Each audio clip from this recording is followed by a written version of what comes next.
వెంకటేశ్వర జాతర జరిపే సందర్భంగా కీర్తిశేషుల తండ్రి బివి మోహన్ రెడ్డి గారి మీద జరిపేటువంటి ఆటల పోటీల్లో క్రికెట్ టోర్నమెంట్ అనేది ముఖ్యంగా జరిపేటువంటి ఒక ఈవెంట్.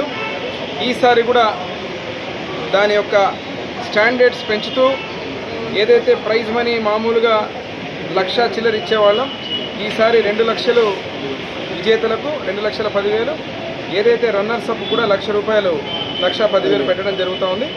దీంట్లో భాగంగా క్రికెట్ అభిమానులు, క్రీడాకారులు అంతర్రాష్ట్ర టెన్నిస్ బాల్ క్రికెట్ టోర్నమెంట్ చాలా ప్రతిష్టాత్మకంగా జరుపుతున్నాం.